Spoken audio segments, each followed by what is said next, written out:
ஒரு சிம்பிள் ரெக்கமெண்டேஷனால் தான் ஒரு மீலுக்கு பர்ஃபெக்ட் ஃபினிஷிங்கும் ரெஸ்டாரண்ட்க்கு ஸ்மூத் அப்செல்மும் ஒரே நேரத்தில் கிடைக்கிறது.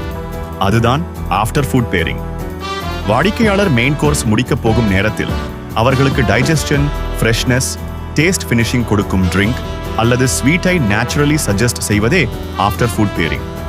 இதன் மூலம் டைனிங் எக்ஸ்பீரியன்ஸ் மேம்படும், ஆட் ஆன் சேல்ஸ் அதிகரிக்கும், வாடிக்கையாளருக்கு இனிமையான நிறைவு கிடைக்கும்.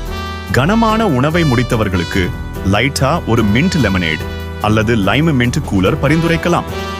இது செரிமானத்திற்கு நல்லது, வாய்க்கு புத்துணர்ச்சி தரும். இந்த மாதிரி ஃபினிஷிங் ட்ரிங்க் பரிந்துரைக்கும் போது வாடிக்கையாளர் அனுபவம் உயரும், கூடுதல் விற்பனையும் கூடும். காரமான தோசை, கொத்து பரோட்டா, மிளகு உணவுகள் சாப்பிட்டவர்களுக்கு ஸ்வீட் லாசி அல்லது ரோஸ் மில்க் பரிந்துரைக்கலாம். காரத்திற்கு ஒரு இனிமையான சமநிலை கிடைக்கும். இது வாடிக்கையாளருக்கு ஆறுதலையும் திருப்தியையும் கொடுத்து உணவகத்திற்கு எளிதான கூடுதல் விற்பனையை தரும். பொங்கல், வடை, இட்லி, தோசை போன்ற லைட் டிஃபின் ஐட்டம்ஸ்க்கு mini sweet plus filter coffee combo ஒரு கிளாசிக் ஃபினிஷிங். புதிதாக காய்ச்சிய ஃபில்டர் காஃபி டிஃபனுக்கு ஒரு வலுவான நிறைவை தரும். இது வாடிக்கையாளர்களுக்கு நிச்சயம் மகிழ்ச்சியை அளிக்கும்.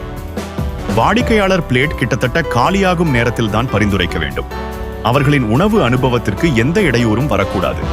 பரிந்துரைக்கும் தொனி மென்மையாக இருக்க வேண்டும். உதாரணமாக, இதுதான் பெர்ஃபெக்ட் ஃபினிஷ் சார் என்று சொல்லலாம். அதிகமான தேர்வுகளை தவிர்க்க வேண்டும். 2 சிறந்த பரிந்துரைகள் போதுமானது. பயன்களை சொன்னாலே விற்பனை தானாக நடக்கும்.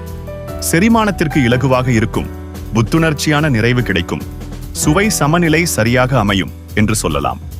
ஒவ்வொரு டேபிளுக்கும் ஒரு பெர்ஃபெக்ட் ஃபினிஷிங் சஜஸ்ஷன் கொடுங்கள். வாடிக்கையாளர் மகிழ்ச்சி கூடும், உணவகத்தின் விற்பனை இயற்கையாகவே வளரும். இன்னும் கேப்டன் ட்ரெய்னிங் டிப்ஸ் வேணுமா? Follow as for more.